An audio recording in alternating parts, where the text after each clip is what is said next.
Assalamualaikum warahmatullahi wabarakatuh. Jumpa lagi dengan channel Suyek. Kali ini saya akan membawakan cerita horor yang berjudul Petaka Berburu Pesugihan di Gunung Keramat. Oke teman-teman, kita langsung ke ceritanya.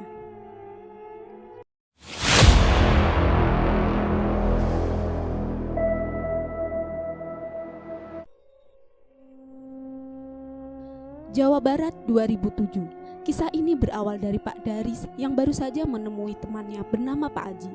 Saat itu Pak Daris diajak oleh Pak Aji untuk mengunjungi sebuah gunung yang kerap dijadikan sebagai tempat permintaan dalam melakukan pesugihan. Mereka berdua harus berangkat saat bulan purnama benar-benar berada di titik yang sangat terang.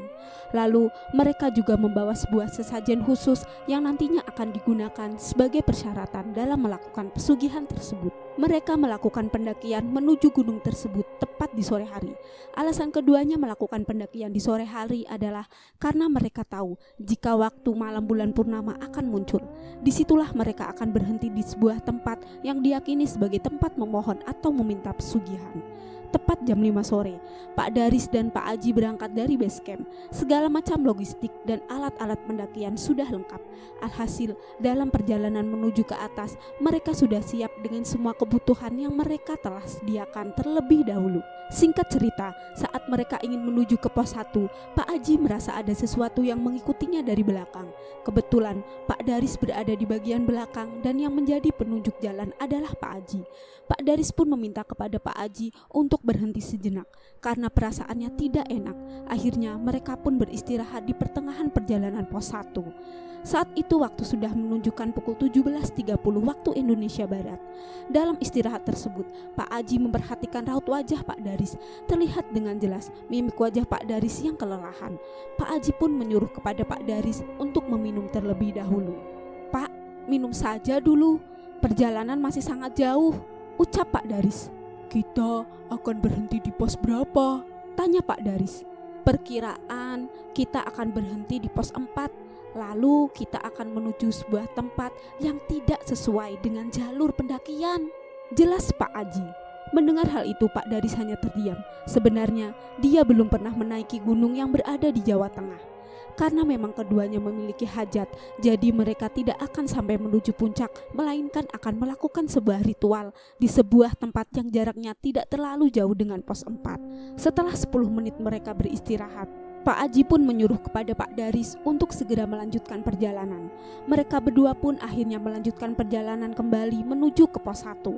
Singkat cerita, ketika mereka tiba di pos 1, Pak Aji berhenti sejenak sambil menatap langit. "Bulan purnama sudah terlihat," ucap Pak Aji. Lalu Pak Aji pun menolehkan tatapannya ke arah Pak Daris yang berada di belakangnya. Namun saat Pak Aji melihat ke arah Pak Daris, ia merasa ada sesuatu tepat di balik pepohonan, tepatnya beberapa meter dari jarak Pak Daris. Pak Aji yang melihat keganjilan itu langsung menyuruh Pak Daris untuk mendekat ke arahnya. "Pak, kemari sini," ucap Pak Aji. "Ada apa, Pak?" "Sini, Pak." Nada bicara Pak Aji pun langsung meninggi seperti memberi pertanda kepada Pak Daris akan sesuatu yang aneh yang berada di belakangnya. Pak Daris pun langsung mendekat ke arah Pak Aji. Saat Pak Daris mendekat, Pak Aji langsung membisiki telinga Pak Daris. "Pak, jangan sekali-kali menengok ke arah belakang. Ada yang memanggil nama Bapak.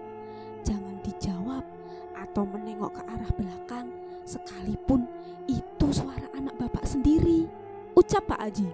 "Loh, memangnya kenapa, Pak?" tanya Pak Daris. "Kita sedang diikuti oleh penunggu gunung ini," jelas Pak Aji. Mendengar hal itu, Pak Daris hanya bisa menelan ludahnya sendiri. Tubuhnya langsung merinding seketika. Entah mengapa, tubuh Pak Daris seperti tidak mau melangkah lagi saat apa yang diceritakan Pak Aji benar-benar memberikan kesan yang sangat mengerikan. Terus maju ke depan, ini baru pos 1, masih ada 3 pos lagi, jelas Pak Aji. Pak Aji pun kembali melanjutkan perjalanan diikuti oleh Pak Daris. Mereka pun melanjutkan perjalanan menuju ke pos 2. Kebetulan hari sudah mulai semakin gelap. Pak Aji dan Pak Daris pun langsung mengeluarkan headlamp miliknya dan kembali melanjutkan perjalanan. Pos 2 ini jalanan sudah sedikit menanjak. Vegetasi alam sudah terbuka. Pepohonan menjulang tinggi sudah ada di kanan kiri perjalanan mereka. Belum lagi suara alam yang seolah-olah menyambut kedatangan mereka berdua. Keadaan di gunung memang sangat berbeda seperti dengan keadaan lainnya. Saat mereka sedang melanjutkan perjalanan menuju pos 3, carrier milik Pak Daris seperti ada yang menarik dari arah belakang. Tentu saja hal ini membuat Pak Daris kaget dan berteriak meminta tolong. Pak Aji yang mendengar hal itu langsung terhenti sejenak dan menoleh ke arah Pak Daris. Ternyata yang menarik tas karir milik Pak Daris adalah sosok gendruwo yang sedang menghalangi perjalanannya. "Pak, tolong aku," ucap Pak Daris. Pak Aji langsung mengeluarkan air mineral dari karirnya dan segera menyiramkan air tersebut tepat di bagian belakang tubuh Pak Daris. Dengan seketika, tas karir milik Pak Daris menjadi normal kembali. Pak Daris yang melihat langsung keganjilan itu hanya terdiam. Tubuhnya tiba-tiba bergetar. Pak Daris tahu jika yang baru saja terjadi adalah gangguan dari makhluk gaib yang berada di sekitaran gunung. "Terus jalan, Pak. Mereka akan terus mengikuti kita," ucap Pak Aji. "Mereka siapa, Pak?" tanya Pak Daris. "Penunggu gunung ini," jelas Pak Aji. "Mengapa mereka mengikuti kita?" Pak Aji pun kembali membisikkan ke telinga Pak Daris. "Mereka tahu kalau kedatangan kita memiliki niat yang tidak baik," jelas Pak Aji. Pak Aji pun langsung menyuruh Pak Daris untuk melanjutkan perjalanan. Letak pos 2 sudah ada di depan mata. Akan tetapi Pak Aji merasa jika untuk menggapai pos 2 seperti akan menggapai puncak yang letaknya sangat jauh sekali. Pak Aji tahu jika makhluk gaib di sekitarannya sedang membesarkan jarak perjalanannya agar mereka berdua tidak sampai ke lokasi yang dimaksud. Karena sudah berada di ambang kekesalan, Pak Aji pun langsung menghentakkan kakinya ke arah tanah sebanyak 7 kali. Dengan seketika, sosok-sosok yang berada di depan mereka langsung berteriak seperti merasakan kesakitan. Suaranya seperti suara teriakan orang-orang yang sedang terjebak di dalam tragedi kebakaran. Terlihat dengan jelas juga keadaan semak-semak yang tiba-tiba bergoyang dengan sendirinya. Selain itu, semilir angin yang awalnya normal kini berubah seperti badai yang hendak menerpa mereka berdua dengan daya kuat yang sangat besar. "Pak, ada apa ini, Pak?" tanya Pak Daris. "Jangan bergerak, mereka sedang menghadang kita. Tetap di tempat," ucap Pak Aji. Tiba-tiba Pak Aji langsung berjalan beberapa langkah sambil menggerak-gerakkan kedua tangannya. Lalu di satu titik yang berada di sebuah pohon, Pak Aji langsung memukuli pohon itu hingga suara pukulannya terdengar jelas. Bersamaan dengan itu, seekor ular besar turun dari sebuah pohon dengan suara desisan yang sangat besar lagi mengerikan. Ular itu adalah eksistensi dari sosok siluman yang menjaga pos 2. Sosok siluman ular itu sendiri kerap membuat para pendaki yang melewatinya menjadi lupa akan jalur pendakian dan berujung tersesat karena keluar dari jalur pendakian itu sendiri. Saat Pak Aji mendekati sosok siluman ular itu, sosok siluman ular itu langsung menghadapkan wajahnya ke arah Pak Aji dan mengatakan sebuah kalimat yang benar-benar mengerikan. "Mau apa kau ke tempat ini?" Pertanyaan pertama dari siluman ular itu tidak digubris oleh Pak Aji. Pak Aji hanya terdiam. Ia tahu jika siluman ular itu adalah satu dari 5 penjaga yang menjaga gunung tersebut. Saat pertanyaan itu tidak dijawab oleh Pak Aji, siluman ular itu hendak menyemburkan sesuatu dari mulutnya. Namun entah apa yang terjadi, saat Pak Aji mengeluarkan sebuah keris kecil dari dalam kantong celananya, ular itu ketakutan dan menghilang begitu saja. Hingga akhirnya saat yang bersamaan, Pak Aji langsung terjatuh seperti orang yang kehabisan energi. Tubuh Pak Aji seketika melemas tak berdaya. Tampaknya sosok siluman ular itu telah mengambil banyak energi yang ada di dalam tubuh Pak Aji hingga membuat tubuhnya menjadi lemah. Saat tubuh Pak Aji terbujur kaku karena efek dari berontakan energi antara dirinya dengan siluman ular tersebut, Pak Daris mencoba untuk mencari cara agar Pak Aji bisa sadar kembali. Namun saat yang bersamaan juga terdengar sayup-sayup suara langkah kaki yang menginjak ranting-ranting pohon kering di sekitaran mereka. Jumlahnya berkisar 3 orang yang mendekati ke arah sisi Pak Daris yang sedang berada di dekat Pak Aji. Pak Daris hanya bisa menahan takut sambil memejamkan mata. Ia tahu jika yang mendekatinya bukanlah manusia, melainkan sosok penunggu dari gunung tersebut. Ketika suara itu semakin mendekat, Pak Daris langsung menundukkan kepalanya seraya berkata, "Tolong, jangan mendekat, jangan mendekat." Tiba-tiba dari belakang tubuh Pak Daris terdengar suara gemuruh seperti orang marah. Pak Daris hanya bisa menutupi kedua telinganya sambil menahan rasa takutnya. Ini baru pertama kalinya saat dimana Pak Daris merasakan gangguan mistis yang sangat mengerikan. Gangguan yang mampu membuat seluruh bulu kuduknya merinding tanpa berhenti. Pak Daris membaca bacaan doa dalam hati agar dirinya terhindar dari gangguan tersebut. Untungnya, gangguan tersebut tidak bertahan lama. Setelah 10 menit kemudian, Pak Aji mulai sadarkan diri. Matanya memerah saat dirinya sudah terbangun. Pak Daris pun langsung memberikan air minum kepada Pak Aji. Setelah diberi minum, Pak Daris mulai menanyakan kepada Pak Aji terkait apa yang barusan saja terjadi, pada dirinya. Namun Pak Aji tidak menjawab sepatah kata pun. Pak Aji langsung meminta kepada Pak Daris untuk melanjutkan perjalanan. "Kita harus menuju ke pos 4 dengan cepat," ucap Pak Aji. "Tapi Pak, keadaan Bapak saja belum sepenuhnya pulih," jawab Pak Daris. "Ini akan sembuh dengan sendirinya. Prioritas kita adalah melakukan ritual di pos 4, jelas Pak Aji. Pak Daris hanya mengikuti apa yang menjadi perintah dari Pak Aji sendiri.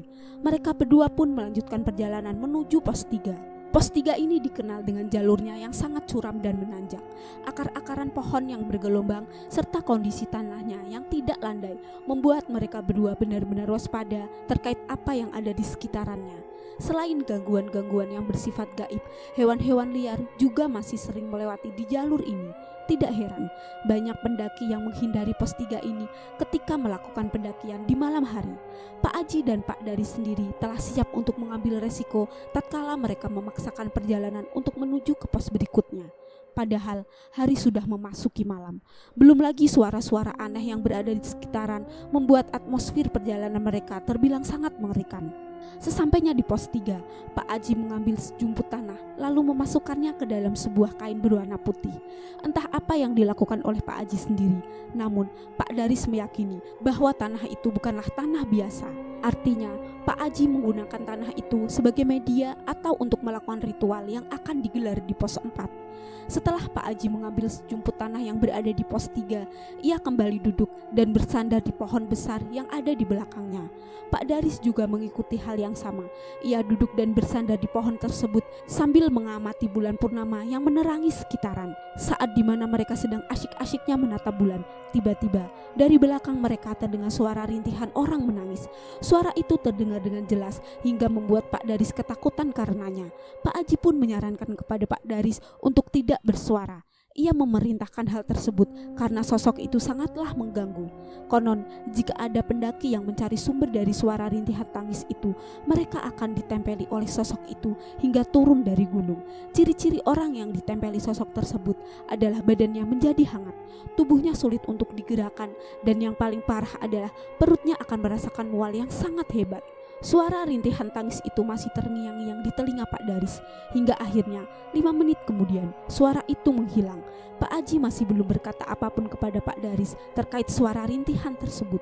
Ia masih menatap langit sambil memainkan ranting pohon kecil yang ada di sekitarannya. Saat mereka masih mengistirahatkan diri dengan bersandar di bawah pohon, tiba-tiba ranting dari pohon tersebut terjatuh dan hampir mengenai tubuh mereka berdua. Pak Aji yang mengetahui hal itu langsung naik pitam. Pasalnya, ia mengetahui dengan jelas penunggu yang sengaja menjatuhkan ranting pohon tersebut mengenai tubuhnya dan juga tubuh Pak Daris. Pak Aji langsung menyuruh kepada Pak Daris untuk mundur beberapa langkah dari pohon tersebut. "Pak, tolong mundur 5 langkah," perintah Pak Aji. "Baik Pak," jawab Pak Daris. Pak Daris mundur 5 langkah dari tempatnya berpijak. Ia mundur sambil memperhatikan Pak Aji yang sudah siap memasang kuda-kuda, seperti orang yang hendak melakukan perkelahian. Setelah Pak Daris terhenti di satu titik, Pak Aji menatap ke arah belakang. Ia mengecek dahulu kondisi Pak Daris dengan jarak yang sedekat itu. Takutnya ketika perkelahian antara Pak Aji dengan sosok pengganggu itu berlangsung, tubuh Pak Daris tersambar energi muntahan yang berasal dari perkelahian tersebut. Saat dirasa telah aman, Pak Aji mulai memegangi pohon tersebut sembari membaca beberapa doa yang ia sering lantunkan untuk mengusir para pengganggu yang hendak menghalangi perjalanannya.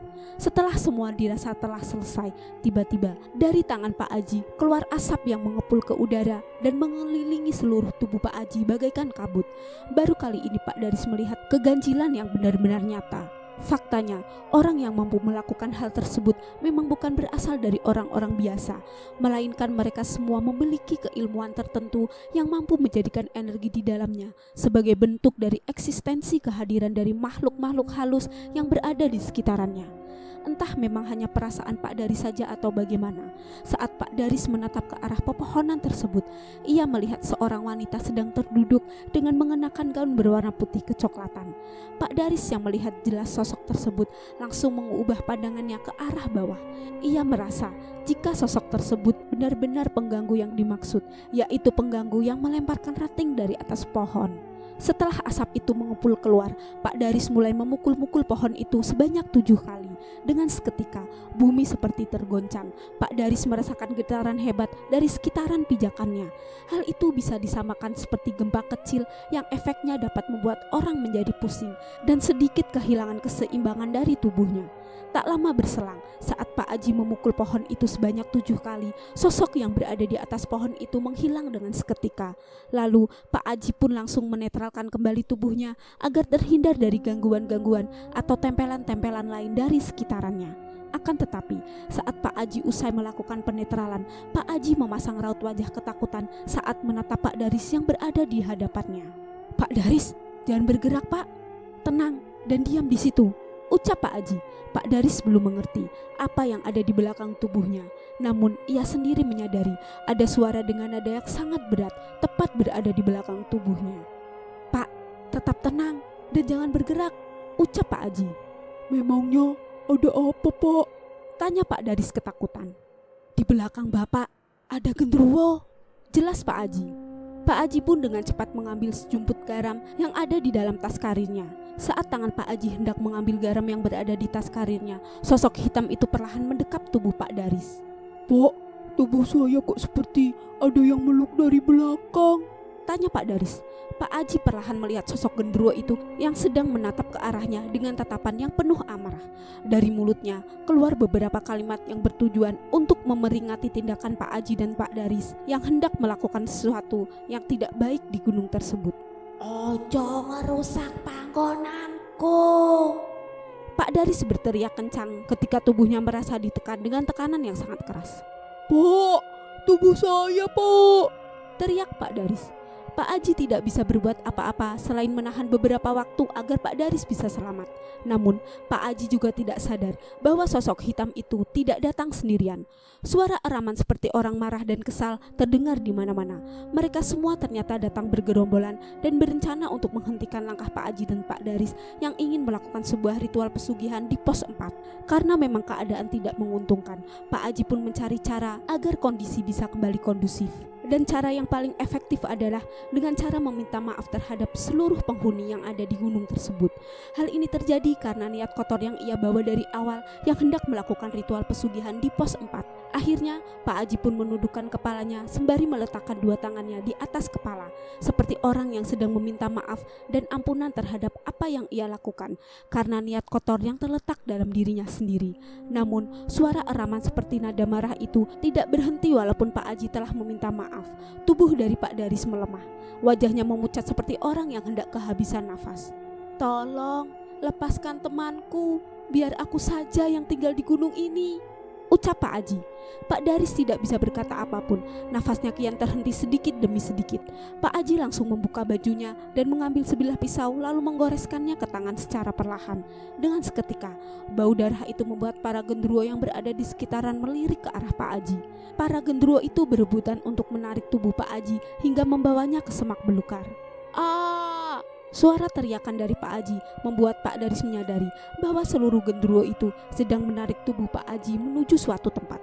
Pak Daris yang melihat kejadian itu tak bisa berbuat apa-apa. Tubuhnya langsung ambruk selepas dirinya dilepaskan begitu saja oleh sosok genderuwo yang mendekap tubuhnya dari belakang. Selain itu, tubuhnya juga melemah dan tak bisa melakukan apapun lagi. Pak Daris membayangkan kalau dirinya akan bernasib sama seperti yang terjadi oleh Pak Aji. Ia tak tahu apa yang akan terjadi dengan Pak Aji sendiri. Namun, firasat dari Pak Daris mengatakan bahwa Pak Aji tidak akan selamat. Pak Daris pun tumbang tepat di dekat pohon. Tubuhnya yang lemah tidak memungkinkan untuk kembali melanjutkan perjalanan. Matanya kian terpejam. Pak Daris tertidur di dekat pohon tersebut. Keesokan harinya, Pak Daris dibangunkan oleh 3 pendaki yang kebetulan melewati jalur tersebut. Pak Daris pun langsung dibangunkan oleh pendaki tersebut dan langsung memberikan air mineral untuk memberikan sedikit tambahan energi dalam tubuhnya. Setelah usai memberikan air mineral, para pendaki tersebut secara perlahan langsung memberikan pertanyaan terkait mengapa Pak Daris tertidur di tengah jalur dan tanpa menggunakan tenda. "Pak, kok tidurnya gak pakai tenda? Kemana temannya Bapak?" tanya pendaki asing tersebut. Teman saya dibawa oleh penghuni gunung ini, jawab Pak Daris. "Maksud Bapak, teman Bapak dibawa oleh penghuni Gunung Keramat ini?" tanya pendaki itu. Benar nak, Bapak hanya seorang diri yang selamat, jawab Pak Daris. Para pendaki yang hendak mau naik itu memutuskan untuk membatalkan niatnya untuk melanjutkan perjalanan menuju puncak. Pasalnya, mereka semua tahu jika penghuni gunung memiliki hajat, dipastikan seluruh pendaki yang menaiki gunung tersebut akan menjadi korban dari amarahnya sendiri. Akhirnya mereka pun membawa Pak Daris untuk turun menuju base camp dengan segala perlengkapan seadanya. Tubuh Pak Daris yang lemah memungkinkan daya berat tubuhnya makin meningkat. Selama dalam perjalanan turun, keempat pendaki tersebut merasakan keanehan yang terjadi. Mereka berempat seperti terkena oyot mimang atau istilah akar-akar pohon yang membuat orang-orang yang melewatinya menjadi lupa jalan pulang atau disasarkan oleh para penghuni pohon tersebut. Kurang lebih 1 jam lamanya, mereka berlima memutari tempat yang sama. Hingga akhirnya salah satu dari mereka harus mengumandangkan azan terlebih dahulu agar oyot mimang yang mengikat mereka berlima bisa terlepas dan perjalanan bisa dilanjutkan kembali. Akhirnya azan pun dikumandangkan. Setelah azan dikumandangkan, tiba-tiba datanglah angin besar yang menerpa mereka hingga mengganggu keseimbangan tubuh mereka. Mereka pun terus bertahan agar gangguan tersebut tidak mematahkan semangat mereka. Setelah gangguan angin tersebut usai, mereka pun kembali melanjutkan perjalanan. Kali ini, gangguan yang cukup serius benar-benar mereka hadapi. Entah dari mana asalnya, tiba-tiba di hadapan mereka sudah ada seekor macan kumbang yang sedang menghalangi jalan mereka. Macan kumbang tersebut memberikan auman yang sangat keras hingga mereka berlima merinding ketakutan. Namun, salah satu dari pendaki tersebut pun akhirnya membaca ayat suci Al-Quran dengan tujuan mengusir gangguan-gangguan aneh seperti macan ataupun yang lainnya. Setelah ayat suci Al-Quran tersebut dibacakan, macan kumbang itu pun pergi dengan begitu saja. Selanjutnya, mereka berlima pun menuju ke base camp untuk bertemu dengan salah seorang juru kunci yang memegang titah dari Gunung Keramat. Ketika mereka mempertemukan Pak benar-benar memasang raut wajah yang kesal. Nada bicaranya menjadi tinggi dan kesal ke arah Pak Daris. Gunung Keramat itu jangan dijadikan untuk tempat pesugihan. Para pendaki yang mendengarkan ucapan juru kunci tersebut menjadi kaget. Pasalnya mereka baru tahu alasan temannya ditarik oleh penunggu gunung tersebut adalah dikarenakan dari niat jelek Pak Daris dan juga Pak Aji. Juru kunci tersebut tak punya pilihan lain selain melakukan ruatan terhadap Pak Daris. Ruatan itu dilakukan agar Pak Daris bisa selamat dari gangguan-gangguan aneh yang sewaktu-waktu akan menyiksa dirinya. Namun, juru kunci tersebut tidak memberitahu terkait nasib Pak Aji. Dia hanya mengatakan jika Pak Aji dikurung di suatu tempat dan dijadikan sebuah tahanan di gunung tersebut. Hal ini dikarenakan Pak Aji sendiri termasuk orang yang mampu menghancurkan tatanan alam karena menjadikan Gunung Keramat sebagai ritual dari pesugihan yang ia lakukan. Akhirnya, setelah 1 jam melakukan ruatan, Pak Daris pun kembali seperti semula. Resiko dari kejadian ini, Gunung Keramat itu pun ditutup dalam waktu 1 minggu. Tujuannya adalah agar penghuni gunung tidak mengganggu para pendaki. Hal ini dikarenakan para penghuni gunung tersebut masih terus mencari Pak Daris karena berhasil selamat dari petaka yang hendak membunuhnya. Demikianlah kisah dari petaka orang yang memiliki niat buruk dalam mendaki gunung. Kisah ini diangkat dari kisah nyata dan menjaga privasi bagi korban yang sampai saat ini masih belum ditemukan keberadaannya. Semoga kisah ini menjadi pembelajaran bagi kita semua agar menjaga hal-hal yang bersifat sangat sensitif seperti niat, adab, dan lain sebagainya. Selesai. Oke teman-teman, sekian cerita dari saya. Wassalamualaikum warahmatullahi wabarakatuh. See you next time. Bye.